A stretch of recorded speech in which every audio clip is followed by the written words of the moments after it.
2019년 7월, 일본은 우리나라의 강제징용 배상 판결에 크게 반발하며 경제 제재 조치를 취했습니다.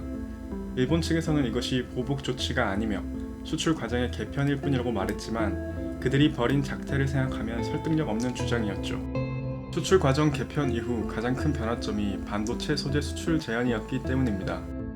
하지만 우리나라는 발빠른 대처와 국산화를 통해 문제를 해결하였고 결과적으로 일본의 경제 제재는 자국 기업에만 큰 피해를 남긴 채 끝나게 되었죠.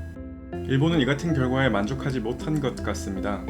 2020년 4월 30일 일본 언론 매체인 산케이 신문에 따르면 한국에 압류한 일본 기업의 자산이 현금화될 경우를 대비해 일본 정부가 두 자릿수에 해당하는 보복카드를 검토하고 있다고 보도했습니다.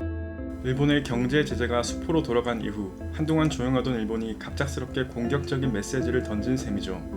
매체에서는 보복카드 중에 한국 기업의 일본 내 자산 압류 방안도 포함되어 있다고 전했습니다.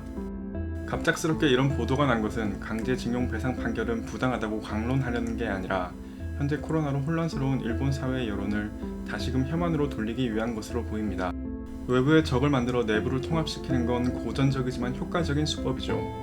일본 정부의 코로나 대응이 사실상 일본 정부의 무능으로 결론 지어지고 있는 만큼 이를 숨기기 위해 혐한이라는 카드를 꺼내든 것입니다. 하필 이 타이밍에 다시금 한국 대리기에 나선 일본 정부. 과연 일본인들은 어떻게 생각할까요? 그 반응을 한번 살펴보겠습니다.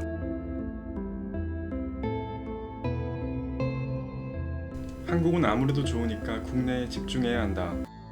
코로나의 실태를 숨기기 위해 반한을 이용하기 시작했군. 한국과 같은 수준까지 떨어졌다. 일본에서 한국을 공격하면 지지율이 오른다는 게 공식이니까 빨리 한국에서 압류 자산을 현금화해줬으면 좋겠다. 아베가 무슨 짓을 벌일지 궁금해.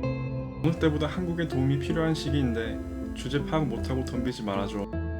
한국은 아무래도 좋으니까 국내 경제 대책이나 확실히 해라. 곤란할 때는 한국 때리기.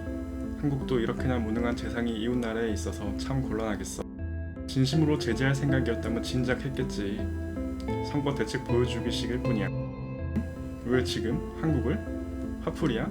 지금 한국은 아무것도 하지 않았는데? 미안하지만 지금은 한국보다 아베 네가 더 싫어. 어차피 말만 할 뿐이다. 코로나로 아베 정권이 무능에 들켰기 때문에 상투적인 거짓말을 내뱉는 거겠지. 이제 아무도 아베의 말을 믿지 못한다. 이럴 거면 판결이 나온 시점에서 했어야지. 너무 늦잖아. 이것보다는 중국의 우한 코로나에 책임을 물어야지. 트럼프와 함께하면 될 거야. 그러고 보면 혐한이 시작되었던 2002년경부터 일본의 몰락이 시작되었네요.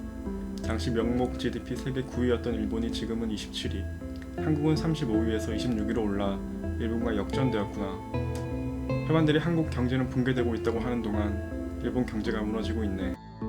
지금 하고 있을 일이 아니잖아. 빨리 한국을 본받아서 코로나를 종식시켜라.